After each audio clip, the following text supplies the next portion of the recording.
I am here with a member of DHC, Jamie Gasparovic. We're here in Orlando where she is based and where her practice, Studio Gaspo, is. And we are lucky enough to have been invited to experience her best project ever. It's true. So thank you, Jamie. Thanks for inviting us. Yeah, thanks for coming, guys. We do full service interiors. So a lot of new construction homes, a lot of large scale remodels, which is what the project we're looking at today is. And we say we serve visionaries and founders who are allergic to the ordinary. This client was actually a repeat client. We did a previous home for them that was new construction in a different part of town. Very different vibe from this. They moved here for the location. We're on the golf course. They're both actually big golfers and golf fans, so they love this location. They loved the feel of this house, but there were things that didn't quite work for them, so we were brought in to design this large-scale reno for them. We had some walls taken down, we did all new paint, we did a lot of new finishes, we added new elements. We did a lot, and they are super thrilled with how it turned out. When we came in for our initial consult, they said, these are all the things we want to do, and we're keeping the kitchen. And we were like, oh gosh, a cherry kitchen, that sort of strikes fear in designers everywhere. So we ended up working with it and actually love how it turned out.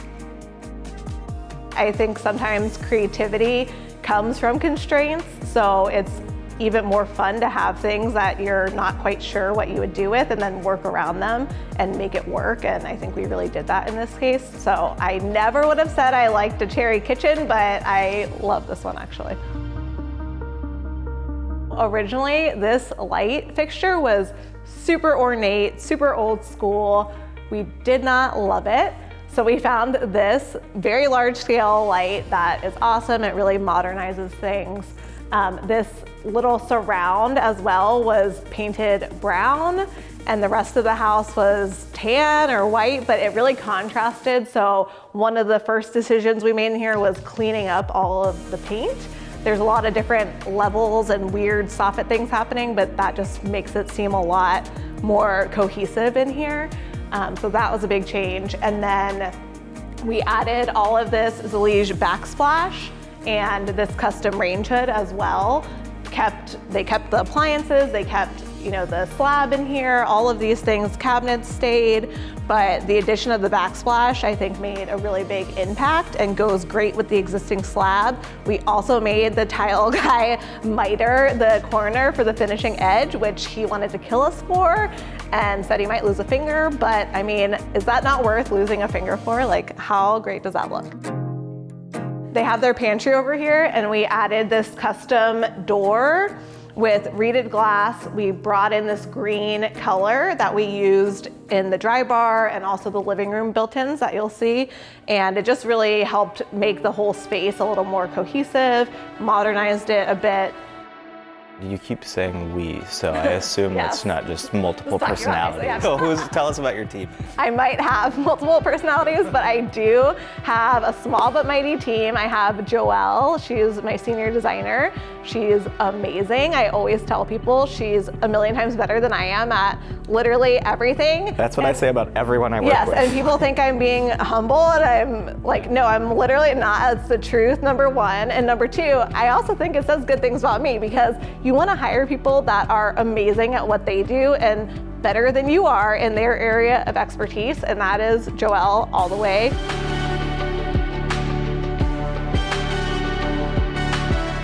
We have one of our and the client's favorite spots in the house is this dry bar.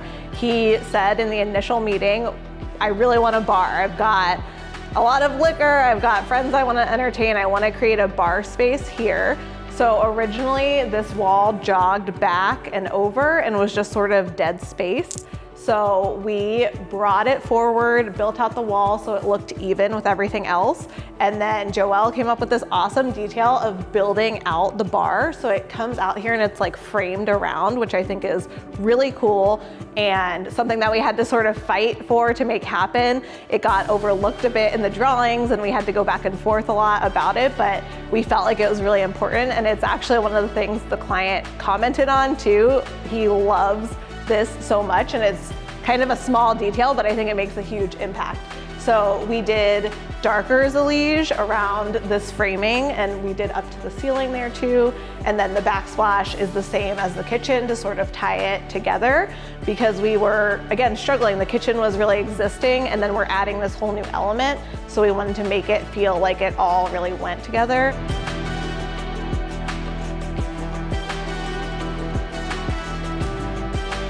How does a space like this come to exist? So I think the biggest thing is that we start with the construction document piece of it.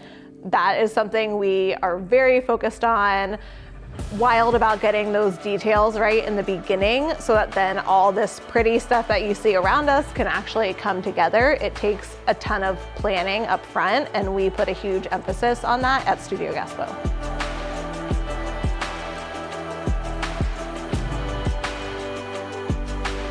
This is the living room. It's sort of the star of the show of this project. It has this really unique ceiling detail. It actually mimics the ceiling of the clubhouse in this neighborhood. So the guy that built this house wanted to copy that. He put it in his own house.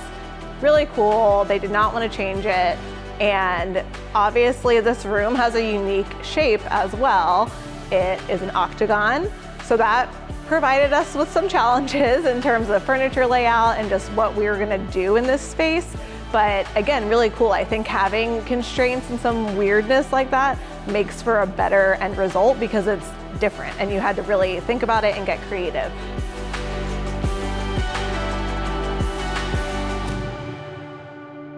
So one of the things that we love in this room is the built-in. We did this asymmetrical built-in here to sort of play off of the shape of the room. They wanted their big TV here, but then we took this moment with shelving. It's really sort of random in different sizes and again, playing up that asymmetrical element, and love how this turned out. We've got the deep green cabinet color to tie in with the pantry door and the dry bar, and this really unique cabinet profile also that we came up with.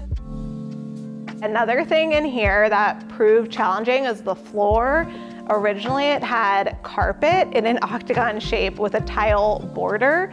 We were keeping the main floor everywhere, and there was a wall over there too that came down. So there was a lot of elements at play where we obviously weren't gonna keep the carpet, but we wanted this to have a cohesive flow in from the rest of the house. So we went on this whole journey of finding tile that matched exactly, which was challenging because the original floor is from 20 plus years ago. It's also natural stone, it's travertine, so that comes with different dye lots and looks and that kind of thing. It worked out so well in the end.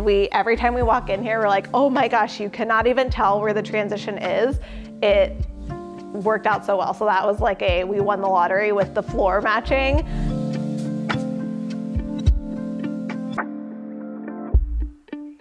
In the entry, we have all of these different soffits and levels and things going on. So this came into play with selecting paint.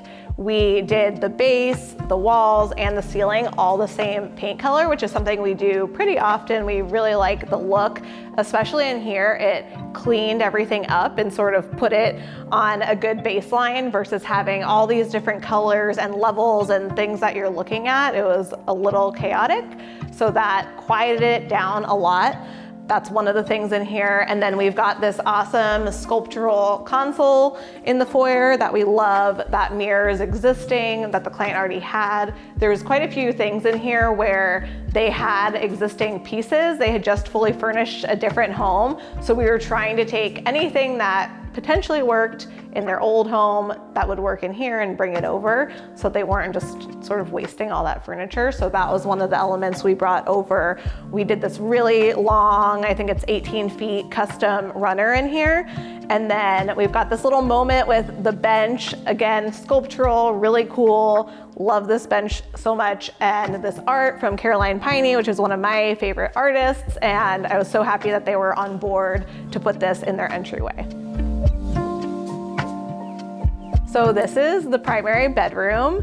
It's a really awesome space. We've got textured wallpaper on the walls. We've got drapery that really makes the room feel finished.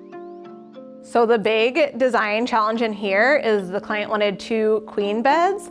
So we had to do a lot of space planning and figuring out what we were gonna do to make it look really intentional. We went with this sort of hotel vibe in here. We did a custom upholstered wall back here, which I love, with this little shelf to cap it off, and then did both of the beds in the same upholstery. So it really feels like you're in a luxury hotel. They've got their 2 queen beds, it fits perfectly, and it just feels so good in here. All right, this is the primary bathroom, one of my favorite spaces. I feel like I'm saying that about every space, but I really love it in here. The countertop is my favorite element in the whole entire project. I am so obsessed with it. I can't say it enough. It's a quartzite, which is a natural stone.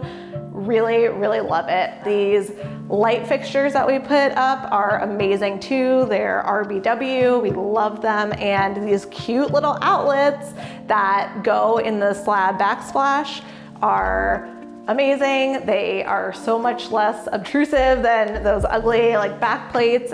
The shower, we added the slab around the threshold as well. And then the tile in there is amazing. It's handmade terracotta.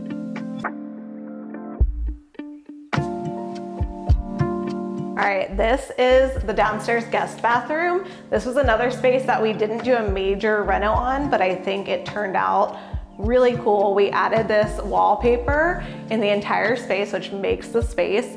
We switched out the faucet, the mirror, and the light, and then added new hardware, this cool antique brass with a back plate. And it made this 90s vanity situation actually work, and love the way it turned out. What is it that you think a client looking to hire a designer maybe misunderstands about what a designer can do for them? Honestly, so many things come to mind. I think there's a lot of misconceptions in this industry, and every design firm is different. So not everyone is doing the same sorts of projects or specializing in the same things. I think for us, one of the biggest misconceptions is how detail-oriented it is and how soon we start. A lot of people think, okay, the house has been framed, we'll call you now, or we're gonna move in 4 months, we'll call you now to pick paint and furniture. And again, our firm, that's not really what we do. We're starting from the very beginning. We wanna be in there with your architect, your builder on day one, thinking through so many things that people would never think about, but we're really thinking through. And when we plan all that up front, it makes the whole project go a lot smoother. But you do have clients who know for sure what it is that you do and the time that they should call you. Yes, some of them I try. The ones that follow me on Instagram are great because I talk about it all the time and like put up quizzes. When do you hire us? At the beginning. Yeah. But honestly, I think it's a lot of education, and just, it's not that they're trying to be bad or call you too late, they just don't know. Yeah. So it's putting it out repeatedly. We know these things because we're so close to it. We're in the industry, but a lot of people have no idea. Upstairs is really just 2 guest rooms that are not used a lot, but they still wanted to make it go with the rest of the house. So we did new carpet in here, this really cute patterned carpet, and then we added bedding, nightstands. We took some of their existing lamps from their old house and mirrors and just sort of filled it in. So this is the other upstairs guest room. Again, put bedding in here. We did benches and mirrors from their other house, and then added new nightstands, which we love. They're burl wood, which is one of my favorite materials ever, and turned out super cute. And then you've got this amazing Bay Hill golf course view up here too. In Florida, we love indoor-outdoor living, even though it's 1,000,000 degrees. So the floor continues on from inside, and then we painted this area out here the same colors inside as well to help with the flow. We added this pool. Actually, they did not have a pool out here before. You know, we added the pool. The construction guys did the pool. We chose the waterline tile and the finish, and it looks really cute out here. And then we added all this furniture, so they've got space for dining, space for lounging, and our client says he sits out here in this seat every morning and has his coffee, watches the news, and looks at his golf course view, and it's just a really nice way to start his day. Orlando is very touristy, and we don't have a ton of history here. No one hurt me for saying that, but honestly, it's like a newer feeling city, and there's a lot of new construction, white box type of homes, and we definitely don't fit into that style. So I think from what I see in Orlando, the designers that are doing super well here have a certain style, and we're definitely not that. But I love our style, and there's always people in every location that have a little bit different taste or different things that they want, and we fit really well with those clients. Thank you guys so much for coming on this tour. I hope you loved it. This is one of my favorite projects that we've ever done. And if you want to connect further, if you have any questions, I'd love to chat. I hang out mostly on Instagram at Studio Gaspo, and my website is studiogaspo.com.